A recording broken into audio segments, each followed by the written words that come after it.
BX1 +, toujours plus d'actu. Voilà, c'est la page culture et on va filer au Théâtre de la Toison d'Or pour un spectacle de fin d'année qui est une reprise d'un énorme succès de la Toison d'Or. C'est presque la pièce emblématique, j'ai envie de dire, du TTO. Est-ce que vous êtes d'accord avec ce que je viens de dire, Emmanuel Delarbas ? Ah oui, complètement. C'est vraiment la pièce qui a fait... c'est un des gros succès, le plus gros, je pense, du Théâtre de la Toison d'Or. Et plus qu'un retour, c'est vraiment une recréation, vraiment. Il y a une toute nouvelle distribution. La pièce dont on parle, il faut quand même donner le titre, sinon personne ne va rien comprendre. C'est Cendrillon ce macho, c'est un texte de Sébastien Ministru. C'est donc une nouvelle distribution qui est en place depuis la fin de la semaine dernière, donc c'est tout frais. Ce sera jusqu'au 31 décembre. Ça date de 2008, la première représentation de Cendrillon ce macho. Oui, c'est ça, 2008, 13 ans. Est-ce que le texte a vieilli ou pas ? Alors, non, le texte n'a pas vieilli. Sébastien a réécrit certains passages. Il y a une petite allusion au Covid, qui évidemment n'existait pas en 2008. Ça, effectivement. Mais aussi, il y a une nouvelle scène qui a été réécrite complètement pour la marâtre notamment et ses filles. Donc non, le texte n'a pas vieilli. Effectivement, on parle parce que ça parle du mariage gay. Effectivement, même s'il est depuis passé dans plein de grandes villes européennes, ça reste quand même toujours d'actualité. Et encore plus le mariage des princes et princesses qui vient d'être accepté aux Pays-Bas. Parce que Cendrillon, c'est un prince. Hein. Donc j'explique le principe. C'est le conte de Cendrillon transposé dans un univers où les hommes ont le droit d'aimer les hommes, ce qui était sans doute pas le cas du temps de Charles Perrault, auteur du conte original. C'est pour rire ou c'est pour réfléchir ? C'est un peu des deux, c'est toujours bien. Effectivement, la première chose, c'est qu'on a envie que les gens rient vraiment et passent un bon moment, ça c'est certain. Mais si après ça pousse les gens à réfléchir et que ça peut pousser la discussion sur le genre, notamment un peu plus loin que ce qu'on voit juste sur scène, ce sera intéressant et le pari sera gagné, effectivement. Alors on va voir quelques images, on va vous voir, c'est des photos de la distribution actuelle. Votre rôle, Emmanuel Delarbas, vous êtes la marâtre. Hein. Oui. Donc c'est ingrat. Hein. Non, alors effectivement, pas du tout. Ça n'est pas du tout ingrat. Pourquoi ? Parce que je sais pas, Fabrice, ce que vous en pensez, mais quand on était plus jeune et qu'on regardait les Disney, en tout cas moi personnellement, je préférais les méchantes. Je trouve que les méchantes sont toujours plus savoureuses, et puis à jouer c'est génial. Donc non, c'est pas vraiment ingrat, encore moins dans cette version parce que elle n'est pas si méchante que ça en définitive, je trouve. Ouais. Alors elle a des hauts talons. Hein. C'est une performance, parce que vous êtes combien ? C'est plus d'une heure sur scène, je pense. Oh, on est 1h45 sur scène, et effectivement. Vous jouez, vous dansez. Oui, beaucoup de chorégraphies, donc ça, il y a une dizaine de chorégraphies qui ont été chorégraphiées par Jérôme Louis, pardon. Avec des costumes quand même improbables, j'imagine que vous ne vous habillez pas comme ça quand vous sortez dans la rue. Alors non, en latex et en cuir, non, effectivement, je ne porte pas ça dans la vie de tous les jours. Ouais. Vous dites que c'est pas une vraie méchante, elle est quand même pas super commode. Non, ce que je veux dire par là, c'est qu'elle est vraiment, effectivement, très méchante, mais je pense qu'elle joue à ça. En tout cas, moi, comme j'envisage le personnage, c'est plus une dame qui s'amuse à être méchante, qui s'amuse à... Mais voilà, et puis de toute façon, les méchantes, elles font partie de la vie et encore plus des contes de fées. Ouais. Alors elle aimerait bien essayer de marier ses fils avec Cendrillon, avec le prince. Avec le prince. Malheureusement, c'est Cendrillon qui va capter le regard du prince dans une scène de danse qui est tout à fait fabuleuse. Il y a un petit côté comédie musicale, il y a évidemment un petit côté revue, il y a un petit côté maman, on précise ça, donc Maman, le cabaret bruxellois, où on peut voir notamment des spectacles de travestis. Maman incarnait le rôle que vous reprenez. Effectivement, il y a 13 ans, c'était Maman, Serge, qui incarnait le rôle de la marâtre. Je lui en suis reconnaissant et je pense très très souvent vous lui en êtes reconnaissant parce qu'il vous a transmis le rôle. Oui, c'est-à-dire qu'en fait, ce qu'on faisait pour rigoler avant que Nathalie me propose vraiment le rôle. Nathalie, c'est Nathalie Huffner qui signe la mise en scène. Et mise en scène du spectacle. Non, on en rigolait, il disait, je ne vois que toi pour me remplacer si un jour j'arrête de faire Cendrillon. Et effectivement, de fil en aiguille, avec Nathalie, on a décidé, Nathalie me l'a proposé, et voilà. Alors, je vous propose un petit jeu des 7 erreurs. Oui.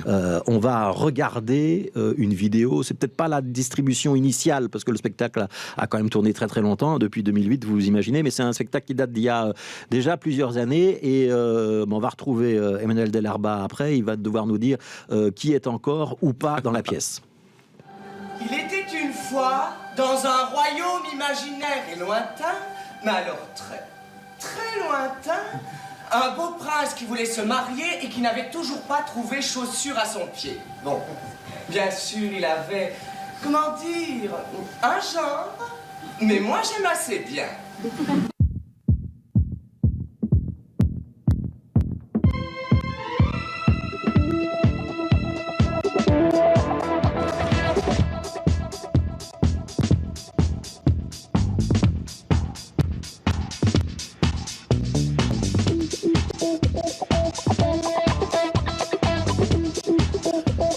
Voilà, quelques images de Cendrillon, ce match show, distribution précédente. Est-ce que ça ressemble à ça ou ça n'a plus rien à voir? Alors non, ça n'a plus... Enfin oui, effectivement, il y a toujours l'essence même du spectacle, ça c'est sûr, ça ne peut pas... Bon, les chorégraphies, est-ce qu'elles sont toujours là? Alors, elles sont toujours là, mais elles sont beaucoup plus complexes qu'à l'époque, en fait. Ça, c'est parce que c'est vous qui les faites que vous autorisez à le dire. Non, je vous assure, il y en a une dizaine, donc il y en a beaucoup plus qu'à la création. Ouais, et c'est pas les mêmes musiques non plus. Et c'est pas du tout les mêmes musiques, non. C'est-à-dire qu'on a rajeuni un petit peu... on voulait un petit peu quelque chose qui parle un peu plus aux gens et qui donne envie un peu plus de danser. Les morceaux sur lesquels vous chantez, vous, c'est quoi? Alors moi, c'est Womanizer de Britney Spears. C'est pas très neuf, mais ça reste quand même un grand classique de Britney Spears.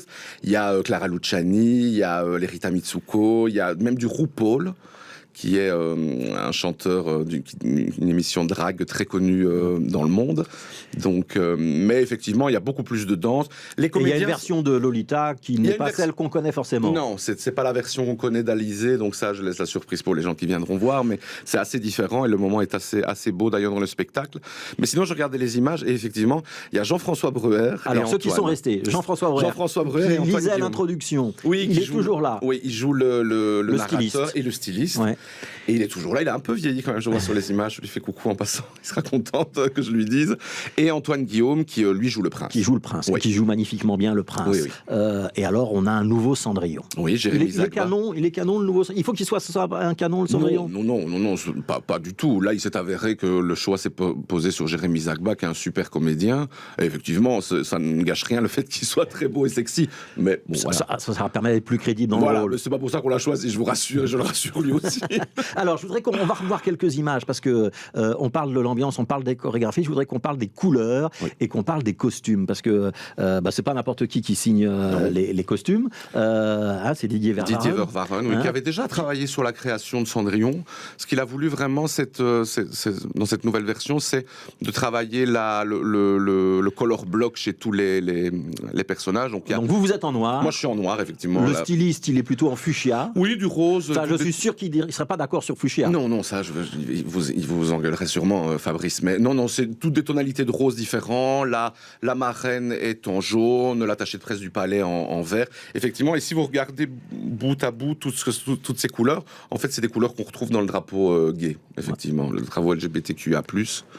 C'est un hymne à la tolérance pour tout le monde, où il faut déjà s'intéresser au milieu gay pour apprécier Cendrillon et Tamacho? Non, je pense vraiment que c'est vraiment un hymne à la tolérance, à l'acceptation des différences, vraiment.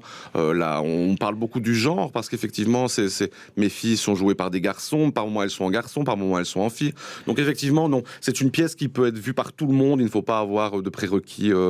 Vraiment, c'est vraiment une ode à la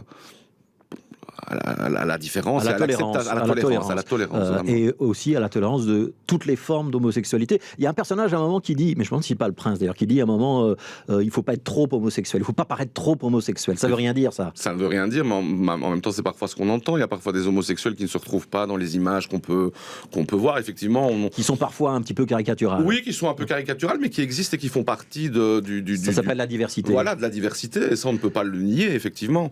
Mais non, vraiment, c'est vraiment une ode à la tolérance, et d'ailleurs, c'est ce que les gens nous disent quand ils ressortent du spectacle. C'est vraiment hyper généreux, hyper tolérant. On ressort de là en étant waouh, quand on a envie d'embrasser tout le monde, même si on ne peut pas à cause des gestes barrières.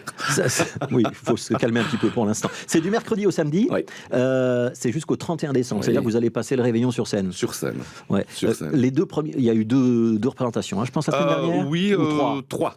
Comment ça s'est passé? Super. On était tous un petit peu fatigués. Est-ce que maman est venue vous voir? Alors non, parce qu'elle s'est retirée en Corrèze, pour tout vous dire. Elle a raccroché les talons et les maquillages et les robes. Elle vit maintenant en Corrèze, et on espère qu'elle viendra voir le spectacle, peut-être pour les fêtes, en décembre, on ne sait pas. Mais elle m'a envoyé un message en me souhaitant merde le soir de la première, et je pense qu'elle pense à moi, et je pense à elle, donc voilà. Voilà. Et que ce rôle-là, vous allez devoir le porter pendant presque 3 mois, si je ne me trompe pas. C'est un rôle qui va marquer. Est-ce que c'est quelque chose qui va vous coller à la peau ensuite? Est-ce que vous en avez peur ou pas? Non, je pense pas que ça va me coller à la peau. Maintenant, c'est quelque chose que je prépare depuis assez longtemps avec Nathalie. J'avais des envies depuis 1 an et demi, et j'y réfléchis beaucoup, parce que effectivement, moi, je suis comédien de formation, mais quand on se retrouve en drag queen dans un spectacle, effectivement, c'est un truc assez intime qui se passe encore plus que quand on est comédien, je trouve. Donc, j'avais pas envie de rater le coche, et je pense pas l'avoir raté. Et j'y ai amené ma patte. Et voilà, je suis très content. Maintenant, je pense que quand ce sera fini, ça va pas plus me coller à la peau qu'autre chose.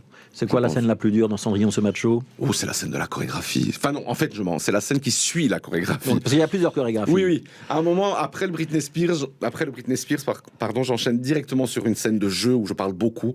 Et ça, c'est très difficile. Parce que je dois reprendre mon souffle, parce que c'est compliqué, parce que c'est... Mais voilà, bon, après, le public ne voit pas tout ça et ne le sait pas forcément. Mais pour moi, je dois vraiment tenir très fort et faire attention parce que c'est un peu compliqué. Alors, maman n'a pas vu votre prestation. Est-ce que Sébastien Ministru l'a vu? Oui, il est ravi. Il est ravi parce qu'il ne savait pas à quoi s'attendre avec ce revival, j'ai envie de dire. Parfois, quand on reprend des pièces après autant d'années, on se dit, est-ce que ça va être bien, est-ce que ça va être moins bien, meilleur, égal, on n'en sait rien. Et il est très ravi, visiblement. C'est un excellent spectacle où il y a beaucoup d'humour, il y a beaucoup de rythme, et il y a quelques belles idées qui passent également. Il y a peut-être une petite égratignure pour des monarchies européennes, on ne citera pas lesquelles, mais on vous laisse découvrir, parce qu'il y a aussi ça dans Cendrillon ce macho. Merci beaucoup, Emmanuel Dellerba. Donc le rôle de la maman, on dit la maman, mais c'est la marâtre, oui, maman aussi, c'est celle qui nous faisait peur quand on voyait le Disney, quand on était petit. Voilà, c'est un très bon spectacle, allez-y sans préjugés, et si vous y allez avec des préjugés, les préjugés tomberont à la fin de la représentation. Merci Emmanuel Dellerba d'être venu pour Cendrillon ce macho. C'est à voir au Théâtre de la Toison d'Or, c'est jusqu'au 31 décembre. Et si vous cherchez un bon plan pour le réveillon, ça peut peut-être être celui-là. Merci d'être passé dans ce studio. Petite page de pub.